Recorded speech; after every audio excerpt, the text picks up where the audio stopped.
तो आज हम एक्सप्लेन करेंगे इन ह्यूमन पीस पार्ट 2 को। शुरुआत होती है कुछ लोगों को दिखाने से। वो नदी किनारे खड़े हुए थे जहां उन्हें कश्ती में एक लड़का बेहोशी की हालत में जबकि लड़की मरी हुई मिलती है। लड़की का सर नहीं था और दोनों ही खून में लथपथ थे। अब उनकी बॉडीज मिलने के 20 साल के बाद का सीन हमें दिखाया जाता है, जहाँ हम नोई नाम के एक आदमी को देखते। वो टेबल पर खाना लगाकर अपनी बेटी को खाना खाने के लिए बुलाने जाता है। उसने दरवाजे में से झाँक कर देखा कि उसकी बेटी की हालत खराब हो रही है और उसका सर जिस्म से अलग हो गया है। इससे नोई घबराया नहीं बल्कि कुछ देर इंतजार करने के बाद अंदर जाता है, जहाँ उसकी बेटी अब बिल्कुल ठीक हो गई थी। नोई की बेटी का नाम साओ था। नोई उसे एक दवाई देता है और अगले ही दिन अपनी बेटी को लेकर इस जगह से निकल जाता है। वो उसे एक फादर के पास लेकर गया जो डॉक्टर भी। फादर साओ का चेकअप करने के बाद उसे बाहर भेज देते हैं। उसके जाने के बाद नोई फादर से कहता है कि आपने जो दवाई मेरी बेटी को दी थी उससे वो खुद को कंट्रोल तो कर लेती है मगर वो पूरी तरह ठीक नहीं हुई है अभी। फादर कहते हैं जो भी है लेकिन तुम उसे दवाई देते रहना, भूले से भी दवाई मिस करने की गलती ना करना। आगे फादर पूछते हैं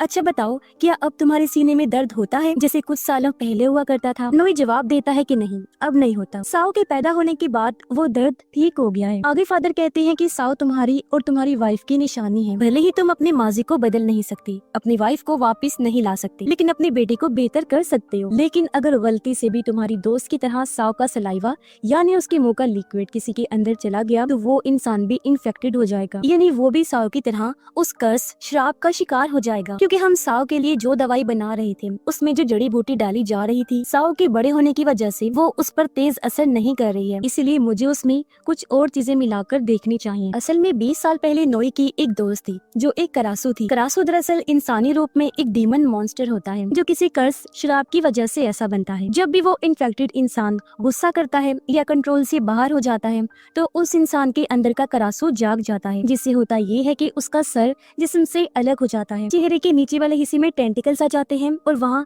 लाल रोशनी जलने लगती है। ये करासू जानवरों और मुर्गियों को खाकर अपना पेट भरते हैं। फिर अब नोई की वो करासू दोस्त उसके करीब आ जाती है जिससे नोई भी इन्फेक्टेड हो गया। लेकिन उसके दोस्त को गाँव वालों ने करासू के रूप में जब देखा तो उसे मार डाला, क्योंकि वो उनकी सभी जानवरों को मारकर खा गई थी। उसकी वजह से कई और लोगों की मौत भी हुई। अब कहानी की शुरुआत में कश्ती में बिना सर की जो लड़की हमने देखी वो नोई की दोस्ती थी, लेकिन उस टाइम वो मर चुकी थी और उसके साथ वाला लड़का जाहिर है नोई था। फिर अपने दोस्त के गुजर जाने के बाद नोई ने एक दूसरी लड़की से शादी कर ली जिसे भी वो प्यार किया करता था, लेकिन क्योंकि नोई अपनी दोस्त से इन्फेक्टेड हुआ था तो उसकी वजह से अब उसकी वाइफ भी इन्फेक्टेड हो गई, यानी वो भी करासू बन गई। मगर फिर उसने साओ को पैदा किया और जब गाँव वालों को पता चला कि नोई की वाइफ करासू है तो उन लोगों ने उसे मार दिया। लेकिन अपने माँ बाप की वजह से साओ भी करासू से इन्फेक्टेड थी, मगर नोई उसे बाकी लोगों से छुपा के रखता था ताकि लोगों को उसकी सच्चाई पता न चल जाए, क्योंकि अपनी वाइफ और दोस्त की तरह वो अपनी बेटी को खोना नहीं चाहता था। अब हमें फिर से साओ दिखाएगी जो फादर के घर में इधर उधर घूम रही थी। तभी उसे अपनी ही उम्र का एक अजीब सा बच्चा दिखाई देता है जिसका नाम क्लाउड था। उसके सर से लेकर पाँव तक सारे बाल सफेद थे,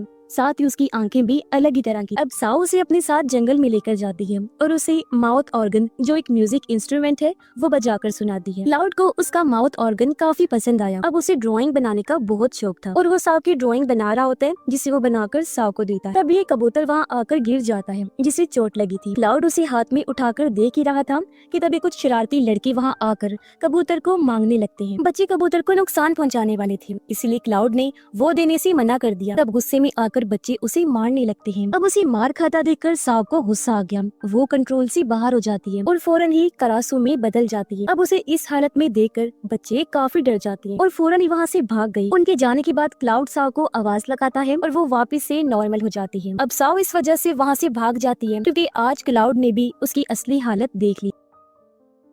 उसके जाने के बाद क्लाउड उस कबूतर को लेकर अपने भाई के पास आता है जो मेडिकल का स्टूडेंट था। कबूतर देखने के बाद उसके भाई ने कहा कि अब ये ठीक नहीं हो सकता, जो सुनकर क्लाउड कबूतर को हाथ में उठाता है और खुद तड़पने लगा। फिर देखते ही देखते अपनी ताकत से वो कबूतर को बिल्कुल ठीक कर देता है। ये देखकर उसका भाई अपने हाथ पर कट लगाकर क्लाउड को कहता है अब मेरी चोट को ठीक करके दिखाओ। तब क्लाउड उसका भी हाथ पकड़ के तड़पने लगा और देखते ही देखते अपने भाई के हाथ को भी ठीक कर देता है। ये देखकर उसका भाई कहता है कि कभी भी इस बारे में किसी को मत बताना और ना ही ये चीज किसी के सामने करना कभी। अगली सुबह क्लाउड का भाई आगे की पढ़ाई करने के लिए इस जगह को छोड़कर शहर जाने लगता है। अब क्लाउड और उसका भाई फादर के साथ बिल्कुल एक फैमिली की तरह ही रहती थी, जबकि फादर के वो सगे बेटे नहीं थे, बल्कि उन्होंने तो दोनों को गोद लिया था। और अब यहाँ क्लाउड अपने भाई के जाने से बहुत दुखी होता है। तब उसकी उदासी दूर करने के लिए साओ उसे अपना माउथ ऑर्गन दे देती है। क्लाउड उसे पूछता है, अच्छा ये बताओ कि कल तुम्हें क्या हुआ था। तब साओ उसका हाथ पकड़कर अपने दिल पर रखती है। तो क्लाउड को उसके अंदर से किसी चीज की आवाज आती है। ये देख क्लाउड कहता है, अब मेरी बारी। वो भी साओ का हाथ अपने सीने पर रखता है। तब उसे भी किसी चीज की चलने की आवाज आती है, जिससे ये जाहिर हो गया कि दोनों आम बच्चे नहीं थे, बल्कि इनके अंदर बहुत पावर्स थी और किसी चीज से जुड़े हुए। अगली सुबह क्लाउड के सीने में तेज दर्द होने लगा। दरअसल साओ ने जो उसे माउथ ऑर्गन दिया था, उस पर साओ का सलाइवा लगा हुआ था, और जब उसे क्लाउड ने बजाया तो वो उसके अंदर चला गया और वो भी इन्फेक्टेड हो गया। लेकिन ये दर्द ज्यादा देर तक उसके अंदर नहीं रह पाता और जल्दी क्लाउड ठीक हो जाता है। वो जब उठ के बाहर आया तो देखता है कि साओ के डैड उसे यहाँ से ले जा चुके हैं, जो देख वो उदास हो गया, क्योंकि आखिरी बार वो साओ से मिलना चाहता था लेकिन मिल नहीं पाया। इसके बाद कहानी में हम 12 साल के बाद का सीन देखते हैं, जहाँ साओ अपने डैड के साथ एक नई जगह पर शिफ्ट हो गई, जबकि क्लाउड अभी भी उसी जगह पर ही रह रहा था। और इतने टाइम तक लगातार प्रैक्टिस करने की वजह से वो काफी बेहतरीन पेंटर भी बन जाता है। अब फादर की दी हुई नई दवाई से साओ काफी टाइम से करासू नहीं बनी थी, लेकिन नोई को उसकी काफी फिक्र, इसीलिए वो अकेले उसे कहीं भी जाने नहीं देते। इसके बाद हम जंगल में एक करासू को देखते हैं। उसे भूख लगी थी, जिसे मिटाने के लिए वो एक पिग सुअर का शिकार करके उसका खून पीने लगती है, फिर उसका मांस भी खा जाती है। लेकिन अगले सीन से हमें पता चलता है कि ये करासू और कोई नहीं बल्कि साओ ही थी, और फादर की दवाई आज भी उसके करासू बनने पर असर नहीं कर रही। और जब इस बारे में साओ को पता चला तो वो परेशान होकर रोने लगती है। तभी यहाँ नोई भी आ गया। अपनी बेटी को इस हालत में देखकर उसे सामान पैक करने का कहता है। अगली सुबह जंगल में हमें कुछ लोग दिखाएगी, और जिस पिग को करासू ने कल खाया था वो उसे देखने लगते हैं। उन्हें समझ लग गई थी कि इस जगह पर कोई करासू मौजूद है, जिसने ही इस पिग का ये हाल किया है। इसके बाद हमें एक गैंगस्टर दिखाया गया, जिसके पास उसके कुछ लोग आए और उसे करासू के बारे में बताने लगते हैं। उसने कहा कि हाँ, मैंने कई बार उसके बारे में सुना है, और अगर हम उसे पकड़ लेते हैं तो किताबों में, खबरों में हमारा भी नाम लिखा जाएगा, जिससे हम काफी मशहूर हो जाएंगे। अब गैंगस्टर अपने एक आदमी को एक शिकारी का पता देता है। उसने कहा कि ये आदमी हमारे लिए उस डीमन मॉन्स्टर करासू को पकड़ेगा, क्योंकि ये पहले भी मेरे लिए मॉन्स्टर्स को पकड़ने का काम कर चुका है। अब हमें वो शिकारी भी दिखाया गया, जिसके पास गैंगस्टर का वही आदमी कॉल करता है। वो कहने लगा कि बॉस ने एक करासू को पकड़ने के लिए तुम्हें बुलवाया है। उधर नोई फिर से साओ को लेकर फादर के पास आता है और उसकी हालत के बारे में बताता है, जो सुनकर फादर ने कहा, अब क्योंकि साओ बड़ी हो चुकी है तो हमें इसकी दवाई में कुछ और चीजें मिलाकर देखनी होंगी। वो नोई को कहते हैं, तुम कुछ दिन के लिए साओ को लेकर मेरे घर पर छुप सकते। कुछ देर के बाद साओ क्लाउड के कमरे में गई और उसकी बनाई हुई पेंटिंग्स में से एक को देखती है, जो बेहद खूबसूरत थी। इतने में क्लाउड भी आ गया। दोनों एक दूसरे को इतने टाइम के बाद देखकर बहुत खुश होते हैं और एक दूसरे का हाल पूछते हैं। साओ देखती है कि क्लाउड ने आज भी उसका माउथ ऑर्गन अपने पास संभाल के रखा हुआ है, जो देख उसे काफी खुशी होती है। तभी यहाँ क्लाउड का भाई भी आ गया, जो भी अभी ही मेडिकल की पढ़ाई खत्म करके वापस लौटा था, और फिर सब मिलकर खाना खाते। अब आधी रात को उसका भाई क्लाउड से मिलने आया। वो पूछता है, अच्छा बताओ मेरे भाई, क्या तुम अभी भी अपनी ताकतों से जख्मों को ठीक कर सकते हो? लेकिन इस पर क्लाउड कोई जवाब नहीं देता। उसके भाई ने कहा कि मैं पिछले 10 साल से इस चीज पर रिसर्च कर रहा हूँ, लेकिन मैं ये नहीं पता लगा पाया कि तुम्हारे पास वो ताकतें कहाँ से आईं। उधर फादर करासू जड़ी बूटी से साओ के लिए दवाई बना रहे होते हैं। अब देर रात हम जंगल में फिर से साओ को देखते हैं, जो करासू बनकर एक जंगली जानवर को खा रही होती है। अगली सुबह जब उसकी आंख खुलती है तो वो अपने कंडीशन से काफी परेशान होती है। जंगल में जब कुछ लोगों को उसे जानवर की कटी पटी लाश मिलती है तो वो उसी शिकारी को वहाँ बुलाते हैं, जिसे गैंगस्टर ने करासू को पकड़ने का काम दिया था, और उसे जानवर की हालत दिखाती है। अब साओ क्लाउड के पास जाती है और उसके चेहरे पर लगा कलर देखकर वो हंसने लगी और साफ करती है। फिर क्लाउड साओ को अपनी साइकिल पर बिठा कर शहर घुमाने लेकर जाता है। शहर के सभी लोग क्लाउड को उसके बालों की वजह से घूरने लगते हैं, मगर ये दोनों एक दूसरे के साथ काफी अच्छा टाइम गुजारते हैं और बहुत खुश होते हैं, जिस बीच क्लाउड भी साओ को पसंद करने लगता है। रात को जब दोनों वापस आ रहे थे तो साओ कहती है कि आज कितना मजा आया ना, काश हम हर दिन ऐसे ही साथ होते। ये सुनकर क्लाउड उसे कहता है कि अपने हाथ मुझे दो, और अब जब वो उसके दोनों हाथों को अपने हाथों में लेकर आंखें बंद करते हैं तो दोनों को तेज दर्द होने लगती है, इसीलिए फौरन वो आंखें खोल देते हैं। दरअसल क्लाउड उसे अपनी पावर से ठीक करने की कोशिश कर रहा था, लेकिन वो नहीं कर पाता और दोनों अपने घर आ जाते हैं। अब अगले सीन में देखते हैं कि वो शिकारी एक जगह पर जख्मी पड़ा था और आसपास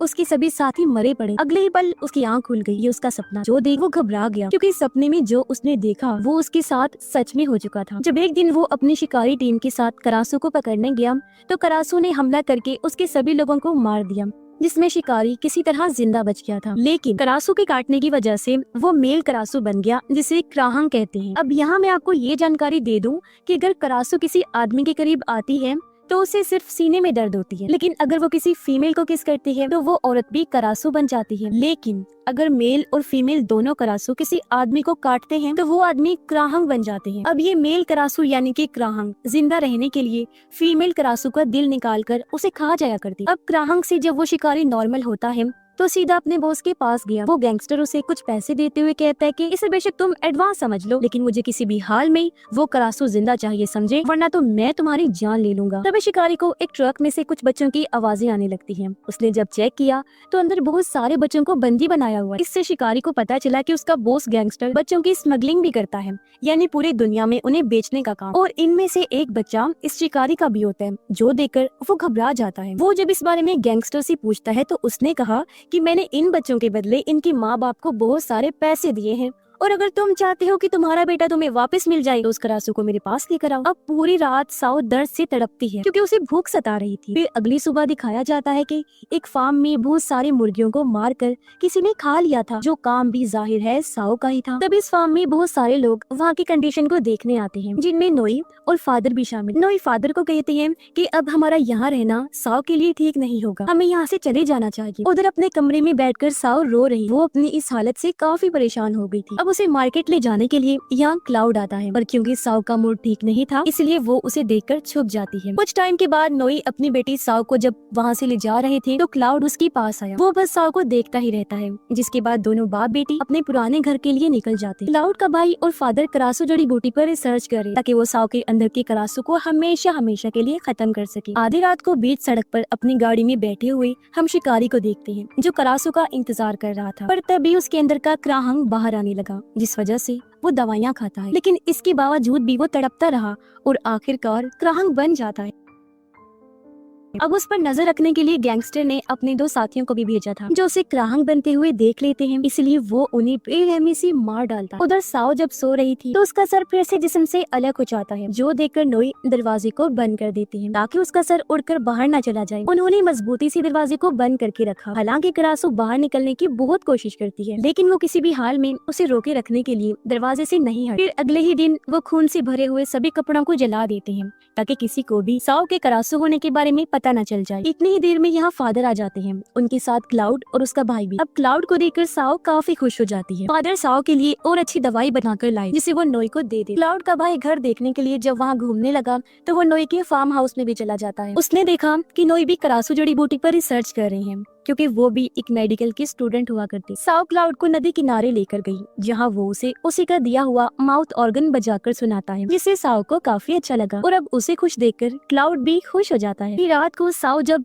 सबके सोने के लिए बिस्तर लेकर जा रही थी तो अचानक उसे जोरों का दर्द होने लगा और वो जोर से चिल्लाने लगती है। देखते ही देखते करासू में बदलने लगी, गुस्से से आग बगूला हो जाती है। उसकी आवाज सुनकर सब लोग वहाँ जाते हैं। उसे शांत करने के लिए नोई कहता है, मेरी बच्ची रिलैक्स हो जाओ, ये मैं हूँ तुम्हारा डैड। लेकिन वो तो समझती ही नहीं और डरावनी आवाजें निकालने लगती है। उसकी हालत देखकर क्लाउड उसके पास आया और कहता है, शांत हो जाओ, ये मैं हूँ तुम्हारा दोस्त। लेकिन वो अभी भी नहीं रुकी, बल्कि पूरी तरह करासू बन जाती है, साथ साथ चिल्लाती भी है और अपने एक टेंटिकल से क्लाउड का गला पकड़ लेती है। ये देखकर भी वो डरा नहीं, बड़े प्यार से उसके गाल पर हाथ फेरकर कहता है, मेरी जान होश में आ जाओ, मैं क्लाउड हूँ तुम्हारा दोस्त, होश करो, क्या मेरी जान लोगी? जो देखकर कुछ ही सेकंड्स में वो शांत हो जाती है, एकदम से बेहोश भी हो गई। अब उसके बेहोश होते ही क्लाउड भी बेहोश हो जाता है। तब उसका भाई उसे उठाकर कमरे में लेकर आता है। फादर उसके भाई को कहते हैं कि हम क्लाउड का इस्तेमाल करके साओ के लिए वैक्सीन बना सकते हैं, जिससे वो ठीक हो सकती है, क्योंकि मेरा मानना है कि क्लाउड के अंदर खास किस्म की पावर्स है। इस पर उसका भाई कहता है कि ना तो आप इस चीज में माहिर है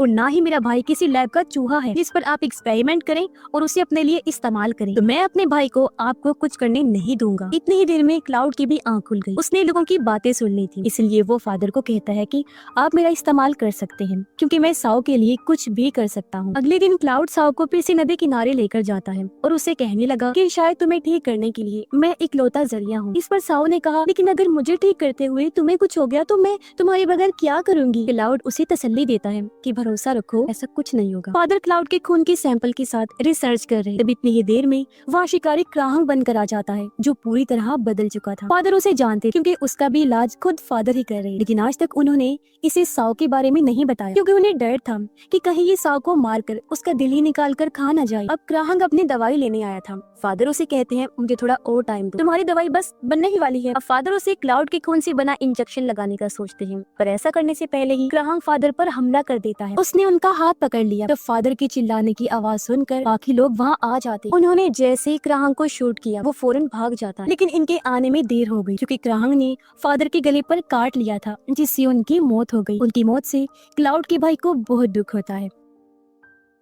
तभी नोई एक बंदूक लेकर साओ और क्लाउड के पास पहुंचते और इतनी ही देर में यहाँ क्राहंग भी पहुंच जाता है, लेकिन इससे पहले वो किसी को नुकसान पहुंचाता। पीछे से क्लाउड का भाई उस इंजेक्शन को क्राहंग को लगा देता है जिससे वो तड़पने लगा। नोई अकेले ही उसे निमटने का सोचते हैं, इसलिए वो क्लाउड को कहते हैं कि साओ को यहाँ से ले जाओ क्योंकि अब क्राहंग को भी पता चल चुका था कि साओ ही करासू है और वो उसका दिल खाना चाहता था। अब अपने डैड को अकेले छोड़कर वो जाना नहीं चाहती, रोने लगी, लेकिन मजबूरन उसे जाना पड़ता। क्लाउड और साओ जो वहाँ से भाग रहे थे तो उनके सामने क्राहंग आ जाता है, पर तभी नोई और क्लाउड का भाई भी आ गए जो दोनों को गाड़ी में बिठाकर यहाँ से ले जाने लगते हैं। वो तेजी से गाड़ी भगाने लगते, लेकिन क्राहंग भी लगातार उनका पीछा कर रहा था और बार बार उनकी गाड़ी पर टक्कर मार के हमला करता रहता है, जिससे गाड़ी का बैलेंस बिगड़ गया और उनका एक्सीडेंट हो जाता है। इस हादसे में क्लाउड का भाई तो जख्मी हो गया था जबकि बाकी लोग वहाँ से भागने लगते हैं। तभी बीच में साओ को भी सीने में दर्द होने लगी। उसकी हालत देखकर नोई क्लाउड को कहता है कि तुम इसे लेकर दूसरी साइड पर जाओ, जबकि मैं क्राहंग को रोकने के लिए उसके पास जाता हूँ। अभी भी